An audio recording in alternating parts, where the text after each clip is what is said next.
Bonjour et bienvenue à bord du Bali 4.8 construit par les chantiers Katana à Canet-en-Roussillon. Aujourd'hui, je vais vous faire découvrir ce modèle que nous avons mis pour la première fois à l'eau en janvier 2020. C'est un modèle que nous avons voulu résolument propriétaire, mais qui puisse également répondre à des besoins de compagnies de charter, donc pour la location un peu partout dans le monde. Ce bateau-là, donc on le décline en 3, 4, 5 et jusqu'à 6 cabines et 6 salles de bain, effectivement, pour les besoins de la location. Alors, le modèle que je vais vous présenter aujourd'hui, eh bien, c'est un modèle 4 cabines, un flotteur dédié uniquement aux propriétaires, le flotteur bâbord et le flotteur tribord, eh bien, c'est un flotteur avec 3 cabines et 3 salles de bain. Donc, un bateau, comme je l'ai dit, résolument orienté propriétaire. Un petit rappel du concept Bali. Le concept Bali, qu'est-ce que c'est? Eh bien, c'est l'open space, c'est-à-dire pas de cloison au milieu du bateau, un seul et même grand espace qu'on peut utiliser dans toutes les conditions, qu'elles soient bonnes ou mauvaises. Ce bateau-là, que nous avons voulu donc propriétaire encore une fois, eh bien, voilà, on loge autour de la table, par exemple, d'accord? Ici, 6 personnes, comme la table est dressée, mais bien jusqu'à 8, 10 ou voire 12 personnes dans sa version charter. On a fait une attention toute particulière à la sellerie.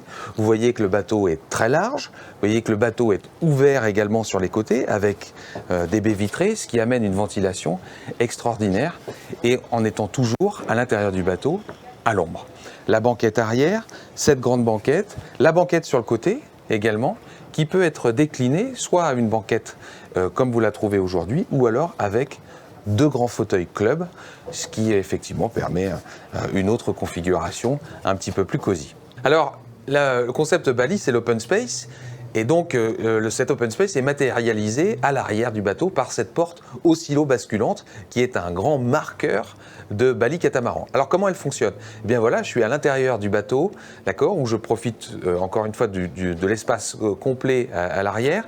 Et pour manœuvrer cette porte, eh bien, c'est un simple bouton électrique sur l'arrière du frigo. C'est fluide. C'est maîtrisé, cette commande est hydraulique, il n'y a pas d'à-coups, elle se soulève doucement et jusqu'à obtenir eh bien, cette vision complète sur l'arrière, ce dégagement complet sur l'arrière du bateau. Une fois ouverte, une seule manœuvre, c'est simplement la sécuriser. Alors, cette porte, comment est-ce qu'elle peut tenir ? On va rentrer un petit peu plus dans la construction du bateau. Bali Catamaran, l'autre grand fait marqueur de nos catamarans, c'est effectivement qu'il y a un pontage à l'avant.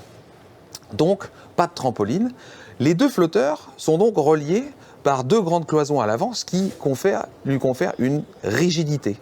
C'est-à-dire que eh bien, les coques eh bien, ne twistent pas, ne se déforment pas. Donc, l'arrière du bateau ne se déforme pas également. C'est dans ces poteaux à l'arrière eh bien, qu'on a pu loger des vérins hydrauliques, ce qui permet de soulever cette grande pièce et cette grande porte.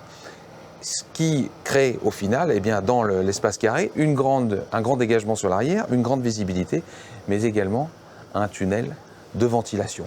Donc, toujours à l'ombre, à l'abri du soleil, jamais caché derrière un cockpit arrière, eh bien, on profite en permanence de ce carré. Maintenant que nous avons découvert la porte oscillo-basculante et son fonctionnement, eh bien, on va découvrir un petit peu plus l'intérieur de ce carré, l'intérieur de cet open space. On a évoqué la table et la possibilité de recevoir 12 personnes, d'accord, sur un bateau de 48 pieds autour d'une table, c'est quand même assez exceptionnel. Donc maintenant qu'on a évoqué cette capacité, j'aimerais vous montrer eh bien, effectivement les grands atouts de ce bateau. Qui passe tout d'abord, on parlait du confort, qui passe tout d'abord eh bien, par un grand frigo.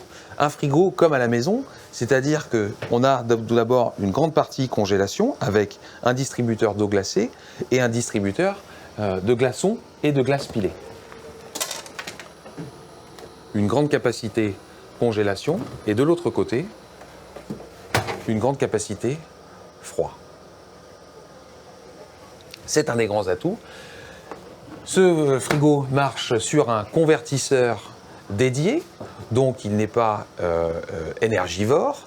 Cette alimentation est également compensée par l'ajout ou de panneaux solaires ou d'un groupe électrogène si besoin, notamment par exemple dans le cadre d'une climatisation.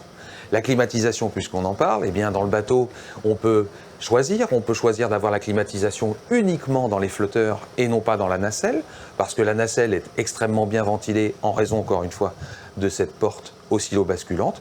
Donc on peut avoir la climatisation ou dans les flotteurs, ou dans la nacelle, ou les deux.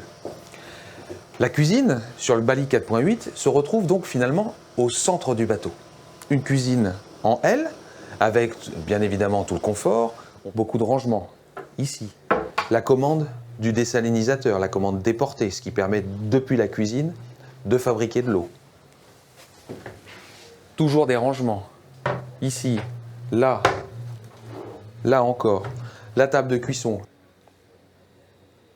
le four. Il est possible d'équiper également la cuisine, bien naturellement, avec un lave-vaisselle. Pour continuer dans les rangements du bateau, eh bien, dans le fond de la nacelle, on retrouve plusieurs compartiments d'une profondeur de 50 cm.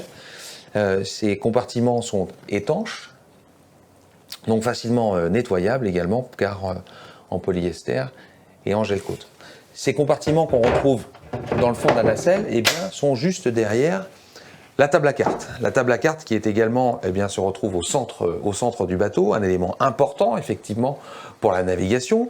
Donc sur cette table à cartes, on va retrouver eh bien, un pilote automatique, une cartographie, une VHF, l'AIFI bien naturellement, des prises USB ou prises 220 volts ou 110 volts, un convertisseur chargeur qui va pouvoir justement offrir en permanence à bord du 120 volts, du 110 volts ou du 220 volts, et le démarrage du groupe électrogène, 6 groupes électrogènes il y a.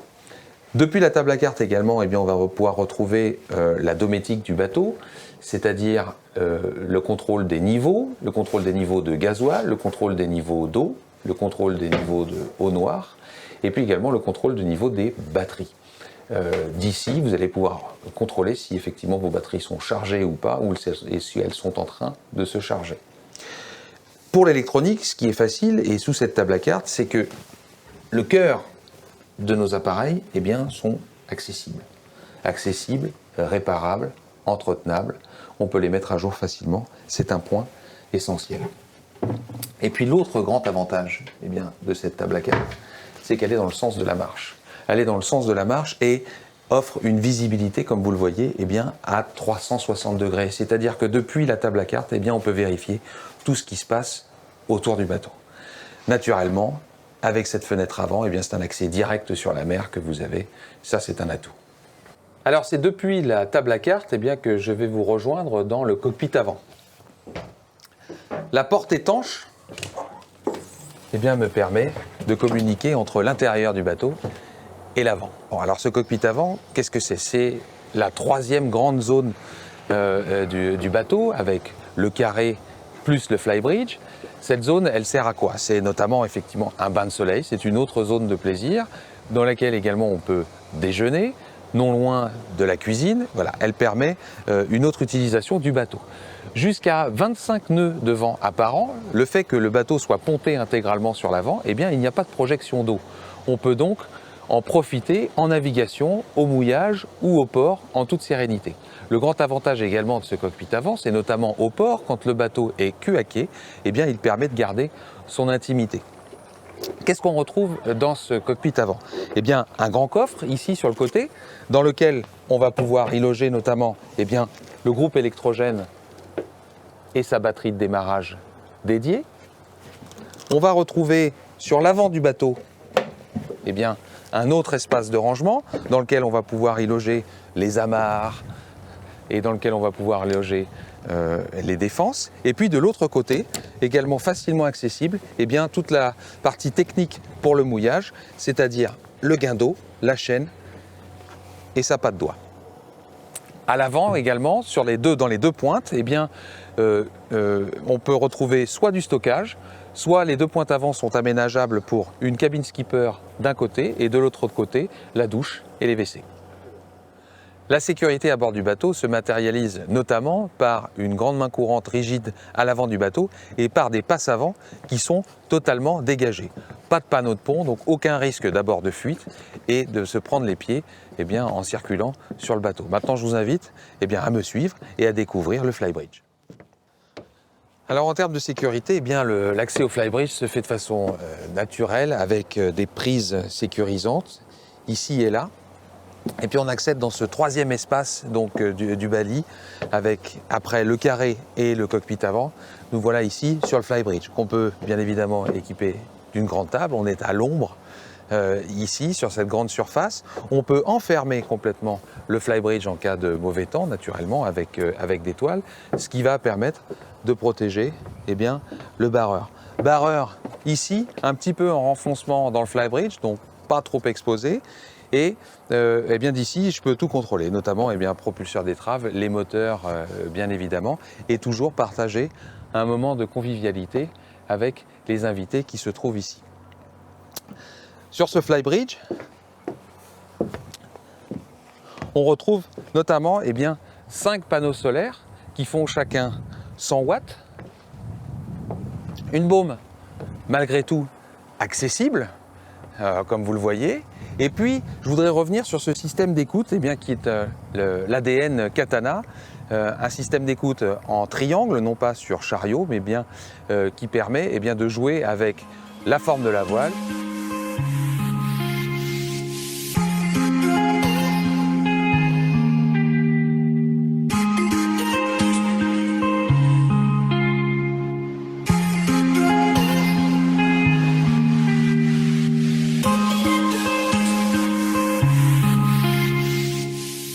Alors, une descente du flybridge, toujours facilitée par des prises naturelles, un petit peu partout, toujours très sécurisant quand on descend.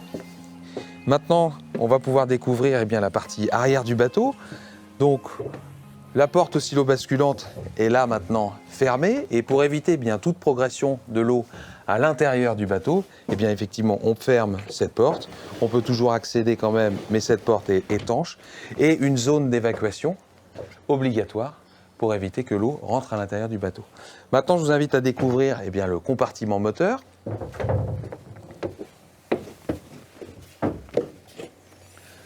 Dans lequel on va retrouver un moteur Yanmar de 57 chevaux, un grand chauffe-eau. Dans le bateau, on a 2 chauffe-eau, un chauffe-eau par flotteur. On va retrouver également le désalinisateur, la batterie de démarrage du moteur et tous les filtres.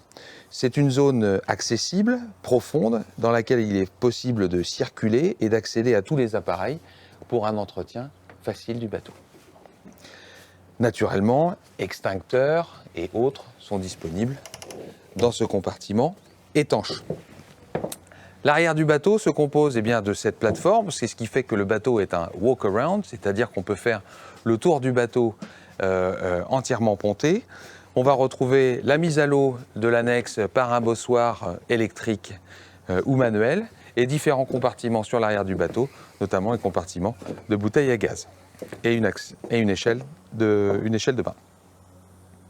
Donc on se retrouve ici dans la cabine propriétaire du Bali 4.8, ou je dirais même mieux le flotteur propriétaire, parce que ici c'est un aménagement complet qui est dédié à son confort pour de longues périodes à bord ou de longues navigations. Donc ce qui implique naturellement de nombreux rangements. On va retrouver beaucoup de penderies et notamment d'équipés à l'intérieur de ce flotteur.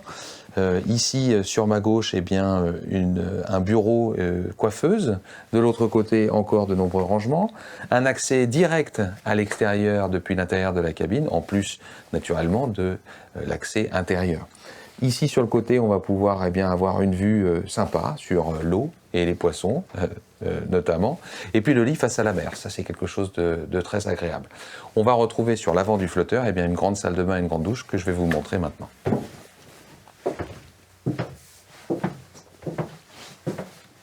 Donc dans cette cabine, comme je le disais, on retrouve de nombreux rangements, des penderies, ici et là.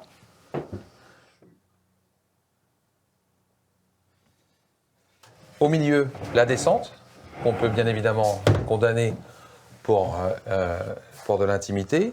Ici, on va retrouver le cabinet de toilette avec son lavabo, donc toilette séparée. Encore d'autres penderies et d'autres rangements, ici et là. Derrière la porte, à nouveau.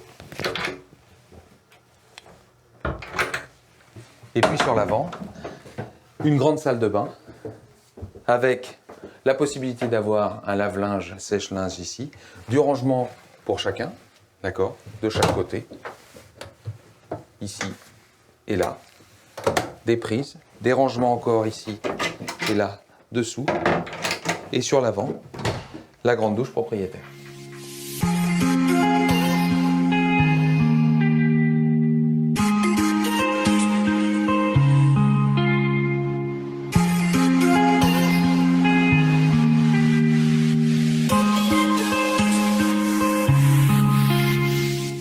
On se retrouve ici dans la cabine avant tribord du Bali 4.8.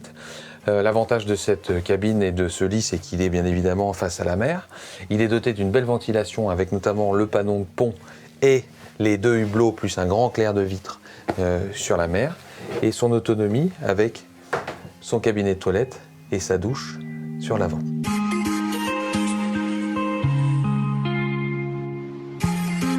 La grande particularité également du Bali 4.8, c'est d'être capable d'offrir 6 cabines et 6 salles de bain sur un bateau de cette taille-là. Donc on est ici dans la cabine centrale du bateau avec des lits superposés, toujours des rangements et une autonomie encore complète avec sa propre douche et sa propre salle de bain. Nous sommes ici dans la cabine arrière tribord du Bali 4.8. Cabine qui offre à nouveau la possibilité d'avoir un lit face à la mer, ça c'est plutôt sympa, et son autonomie avec son propre cabinet de toilette et ses WC, directement accessible depuis ici.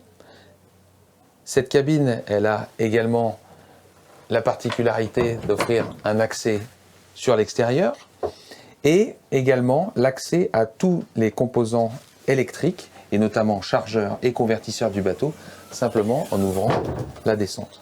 Donc ça c'est pratique, c'est facilement accessible, on peut vérifier, remplacer, réparer très facilement.